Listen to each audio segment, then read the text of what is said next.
Rookie Drew Thorpe had a solid first career start, but did not walk away with the win as the White Sox bullpen blew another lead. Let's discuss the complete lack of accountability and the promising prospects start next on Locked On White Sox.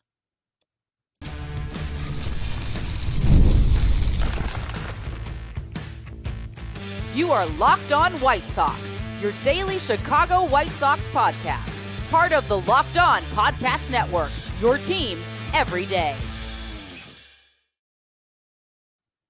And hello, I'm your host, Todd Welter, a lifelong Sox fan and the site expert of Southside Showdown, part of the Fansided Network. You can check out my written content at SouthsideShowdown.com.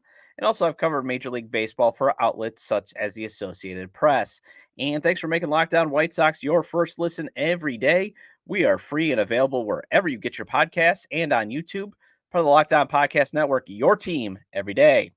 And make sure to subscribe to the YouTube channel at Locked On White Sox. Smash that like button and also follow or subscribe to the show on wherever you get your podcasts and leave a 5-star review.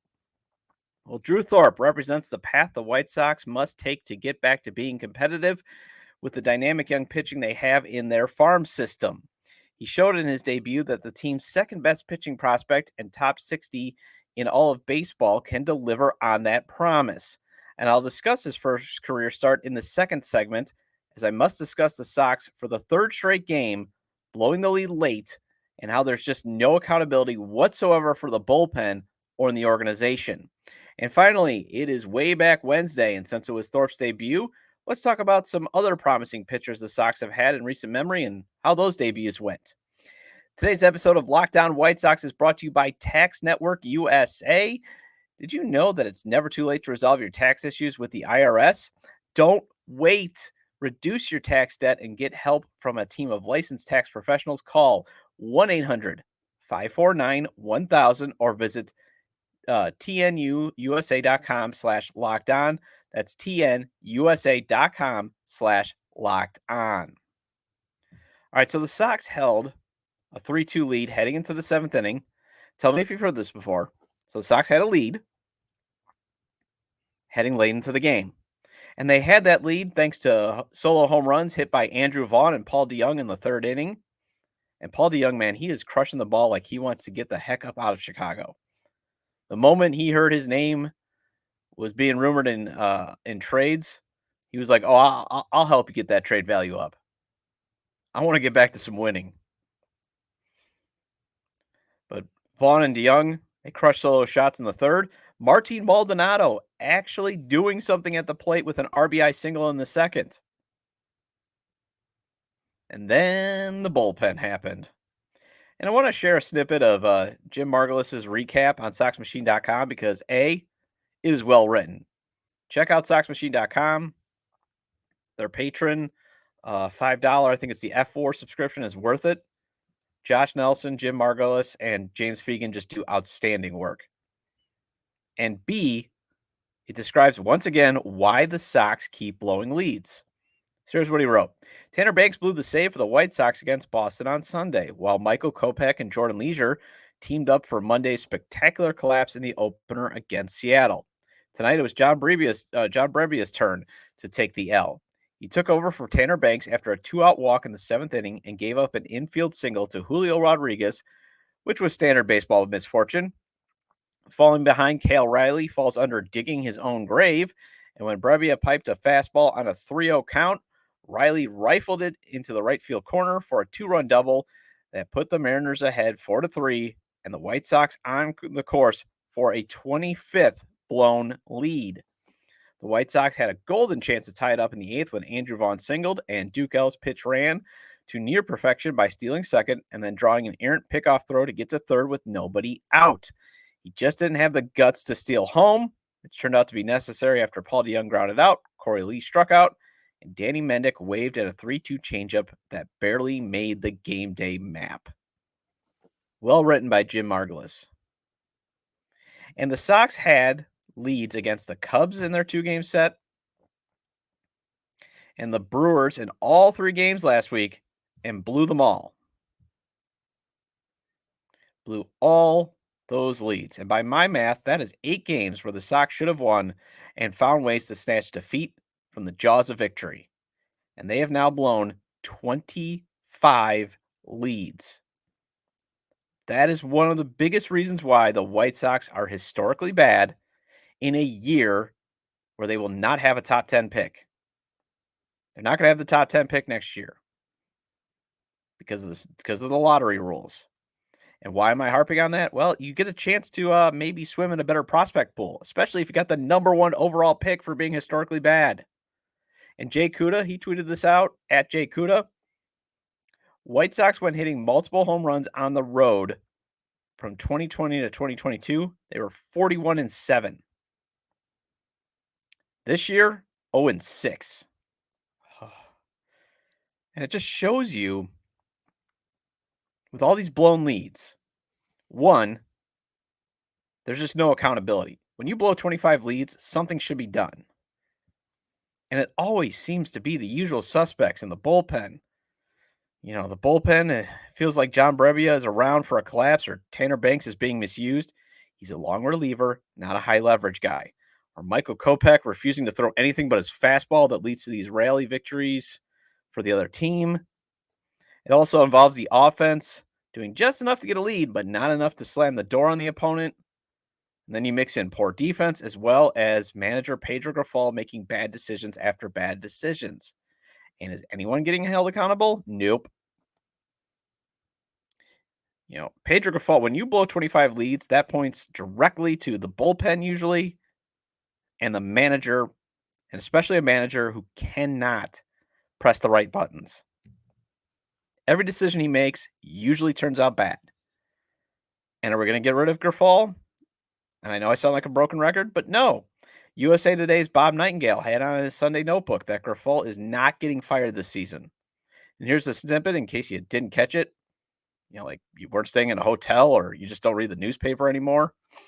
The Chicago White Sox have no immediate plans to dismiss Pedro Grifol, refusing to solely blame him for being baseball's worst team. The White Sox believe it would make no sense to bring in and pay another manager when the team's fate isn't going to change no matter who's in the dugout. Grifol is in the second year of a 3-year contract for about $3 million. The White Sox are expected to reassess this winter to determine whether a managerial change is needed. That's like saying, well, the ship is sunk, might as well just float around in the ocean and eventually call for help, or hopefully we float into an island. And there really hasn't been much accountability since the moment Tony La Russa showed up, and it was evident the game passed him by, and they needed a health issue to get him out of the manager role, and he's still involved in the organization. And we don't want to pay another manager. You have Charlie Montoya sitting as a bench coach. You need to pay him a little bit extra to be the interim manager, fine, but this isn't breaking the bank. You're paying Leury Garcia to play for another team. There's just no accountability because, well, finances. I'm Jerry Reinsdorf, owner Jerry Reinsdorf, who's worth billions of dollars, doesn't want to pay him to go away. Now, you can say it goes back to Jerry Reinsdorf, but I highly doubt Jerry is vetoing Martin Maldonado getting DFA'd or John Brebbia either. I mean, Chris Getz has the power to take Pedro's toys away. He could easily get rid of Maldonado, who is the worst hitter in baseball. And that RBI single last night broke an 0 for 35 slump. And, didn't come through later in the game. But, hey, Pedro values his defense, even though Maldonado can no longer play it well. But, hey, no one does a mound visit quite like Martin Maldonado. Okay, I wouldn't say that there's any accountability. I just think it's inconsistent. Young players, they struggle. To the minors, they go. And yes, they did DFA Brian Shaw, Davey Garcia, and Brad Keller. But yet, guys like John Brebbia, who had a 10.50 ERA in May, they're still allowed to be on the team. Michael Soroka is still here. Although, to be fair to Brebbia, he has pitched better in June, but last night was just another example of him struggling to come through in high leverage situations. And they had no problem getting rid of Davey Garcia, who couldn't do it. Michael Kopech is still the closer. I mean, Getz can do something about the bullpen. In a lost season, you can keep churning over the roster, especially at the bullpen. Find guys in the minors, even on the street. Find guys that can throw strikes. Bullpen arms are like stocks. Buy low, sell high. But hey, that's why the Sox are 17-51. Well, there was some good last night as Drew Thorpe had a solid major league debut, and let's discuss that next. Locked on White Sox.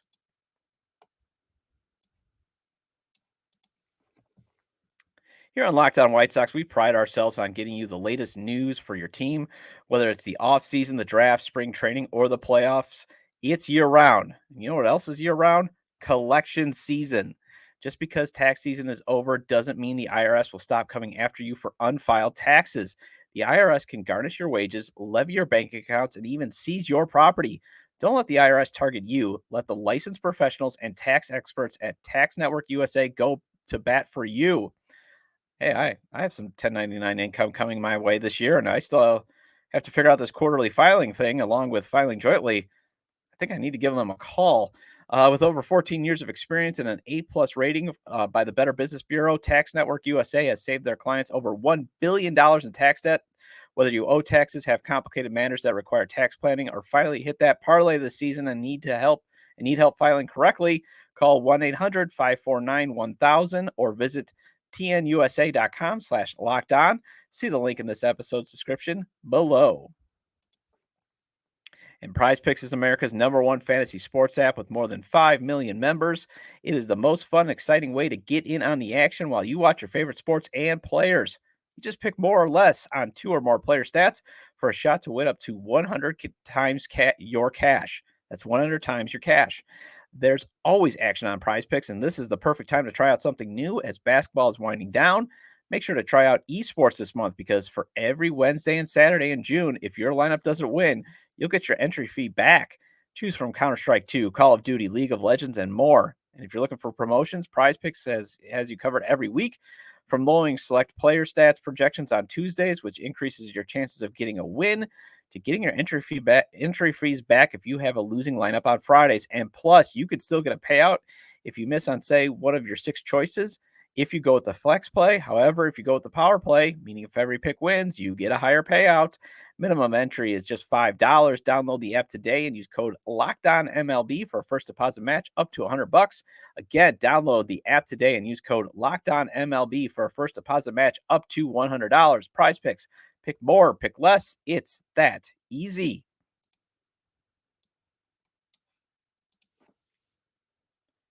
And are you watching Fox Sports or ESPN on your TV all day? Have to turn down the volume with all that shouting? Make the switch to Locked On Sports today, a free 24/7 sports streaming channel program for you every day to bring you the biggest sports stories without all that screaming. Locked On Sports today brings you can't-miss analysis, opinions, and news, streaming 24/7 on YouTube or the free Amazon Fire TV channels app, part of the Locked On Podcast Network, your team every day. And the White Sox take on the Seattle Mariners in Game 3 of a 4-game set tonight. Maybe this is the game they not only take a lead, but keep it. First pitch is at 8:40 p.m. Central. Catch every pitch of the White Sox hometown broadcast with SiriusXM on the SXM app. Search White Sox.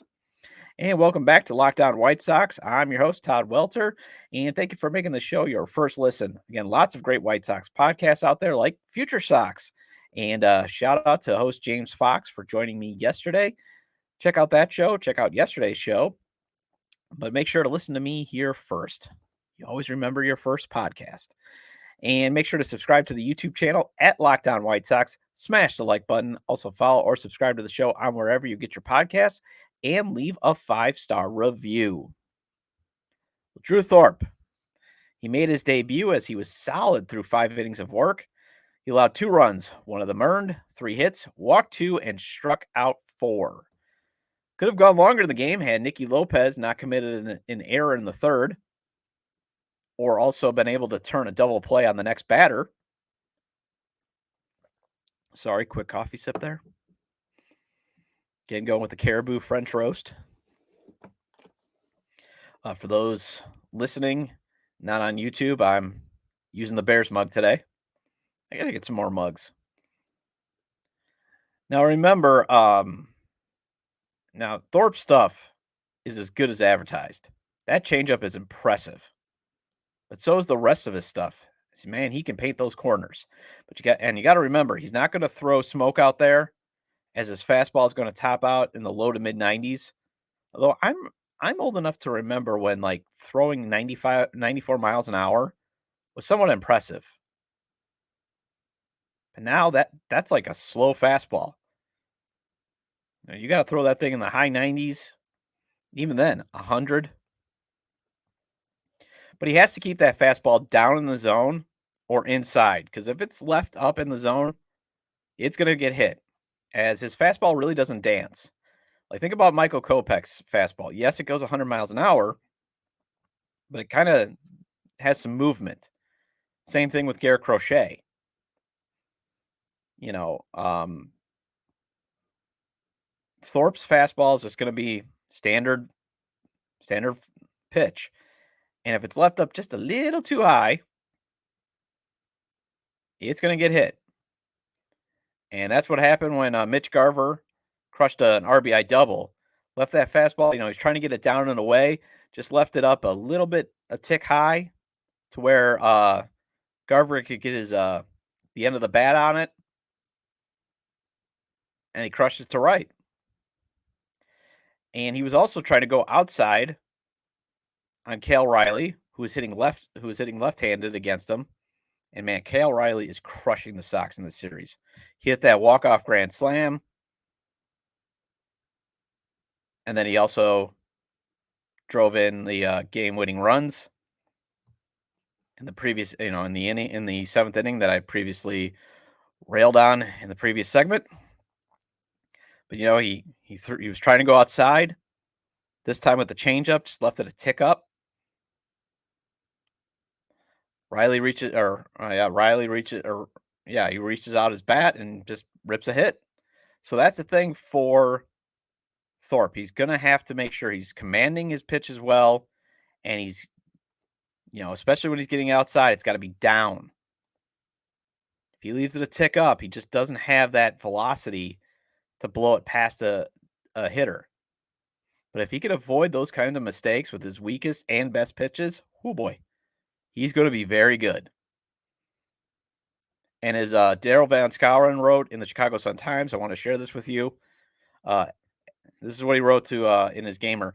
As major league debuts go, Drew Thorpe's was a keeper.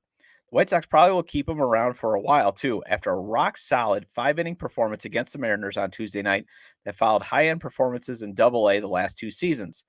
Thorpe's plus changeup came as advertised, and he appeared poised and confident throughout, shaking off shaky defense behind him and exiting with a 3-2 lead in an eventual 4-3 Sox loss. One of the runs was unearned, and Thorpe's pitch count of 98 prevented him from starting the 6th after fielding errors by Nicky Lopez at second base and third, and Lenyn Sosa at third base in the 5th. It was Thorpe, an athletic sort as pitchers goes, who made the Sox fielding play of the game, picking up Cale Riley's nubber near the third baseline and throwing across his body to first to complete his last inning in his first big league start. And it was. I mean, he was like a cat out there as he had some trouble in the 5th thanks to Lenyn Sosa's just airmail throw to first. Just jumped out, turned around, and got him. And here's what Pedro had to say about Thorpe's performance from Van Schouwen. Quote, "They don't chase much, and he did a great job pounding the strike zone, especially with his secondary pitches. He used every single pitch, fielded his extremely well, gave us a chance to win," end quote. And here's what catcher Martin Maldonado had to say, or as I like to say, should be the assistant catching and pitching coach. Quote, "His ability to throw his secondary pitches for strikes, and we knew his changeup coming in. Good sweeper, cutter, slider. He threw the ball really good against a good lineup. Those guys don't chase much and fall off good pitches. Some room for improvement, but first start, I liked what I saw," end quote. Now, it is one start. Jonathan Cannon and Nick Nastrini looked good in their debuts, and we'll get to those in the next segment, and then had some struggles. And now there is tape on Thorpe, so it'll be interesting to see how he handles the next start and more as a book gets established on how he throws. But you got to like how he mixes in his arsenal of pitches. I saw Herb Lawrence of CHGO tweeted out Drew Burley, and then a video of Thorpe getting a strikeout. And that seems rather accurate. I could see Thorpe's career following Mark Burley's. And I think that's his ceiling, being a solid workhorse pitcher with the stuff that might not be an ace, but be able to use correct. But if he uses it correctly, he can be one. But at least he flashed his floor that he should be a number 3 or number 4 starter. And that is valuable right now, as we know this franchise doesn't spend a lot on pitching. So there's potential for a reliable arm to have in the rotation for at least the rest of the decade. Well, I've talked about a terrible present, a glimpse of hope for the future. So why not talk about the past? That is way back Wednesday. Let's talk about some other pitching debuts the Sox have had that may or may not have lived up to the hype. Next, Locked On White Sox.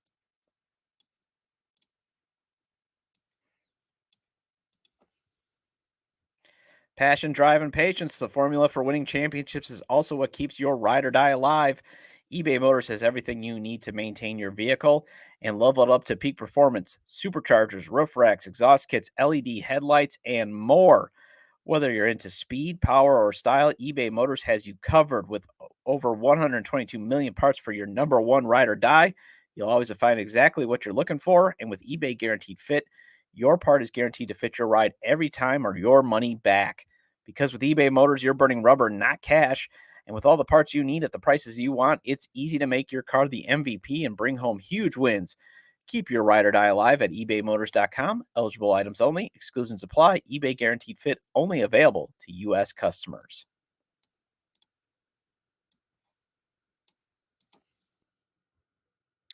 And the White Sox take on the Seattle Mariners in Game 3. Maybe this is the game that they not only take a lead, but they keep it. First pitch is at 8:40 p.m. Central. Catch every pitch of the White Sox hometown broadcast with SiriusXM on the SXM app. Search White Sox. And I want to thank you for sticking with me so far. Really appreciate you everydayers. We're all in this together, and hopefully I'm providing you some therapy. Maybe I'm echoing what you're thinking.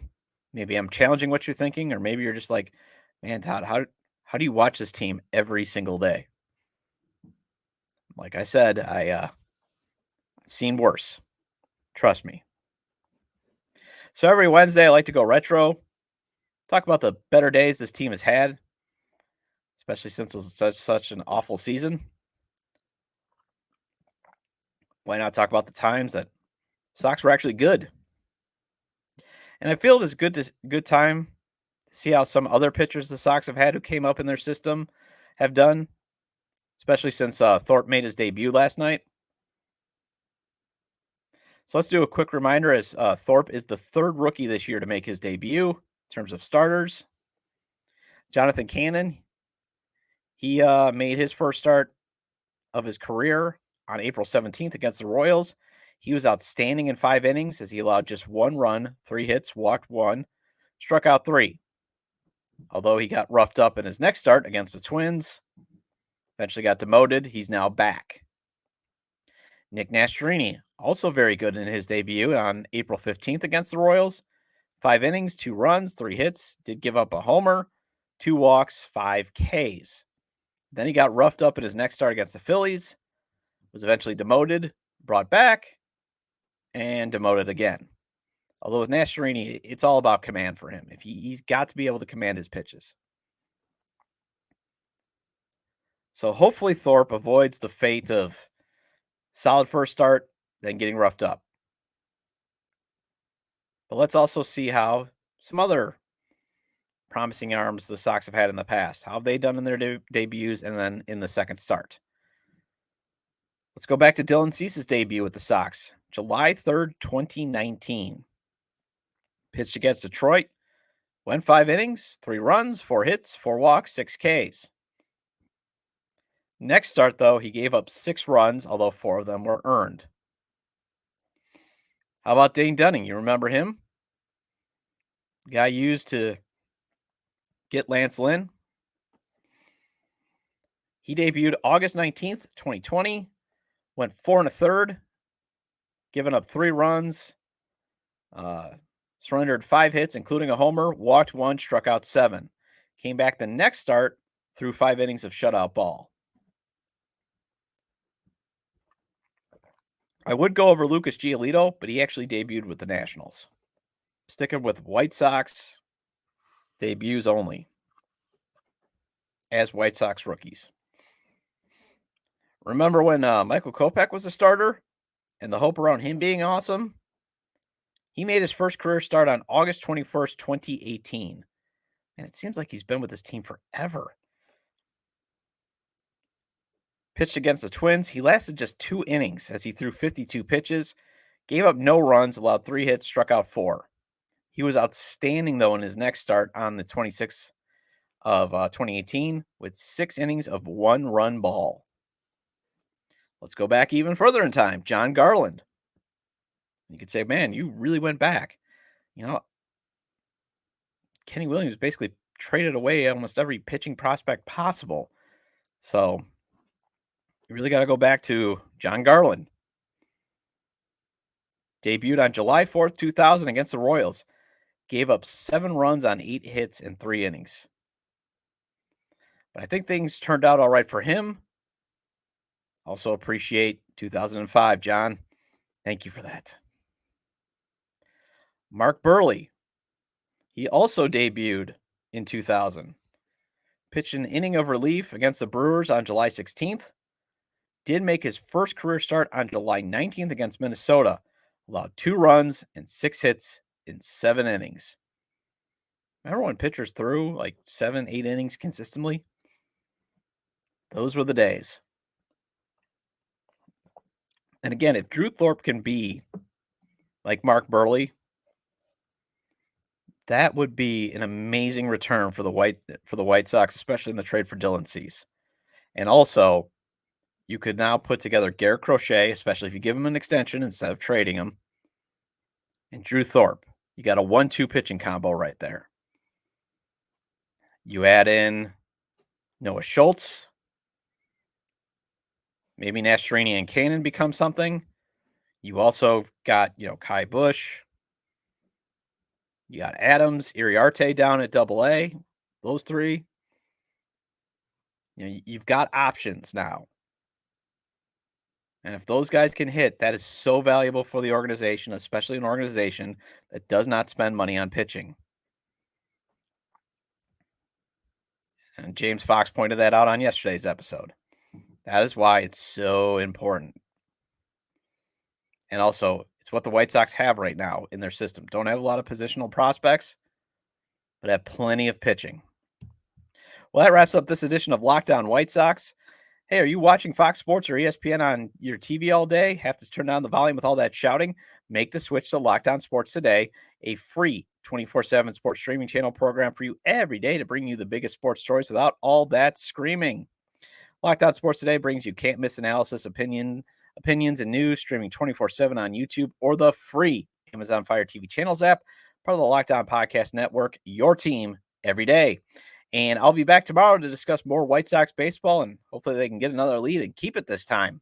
Make sure to subscribe to the YouTube page at Locked On White Sox. Smash that like button and also give a 5-star review on wherever you get your podcasts. Feel free to leave comments about today's topics, about the lack of accountability, Drew Thorpe's debut, and Way Back Wednesday. You can leave them on YouTube or on X, formerly Twitter, at Todd J. Dub or at Locked On Sox. Or you can email me at lockedonwhitesox@gmail.com. Have a great day. See you tomorrow.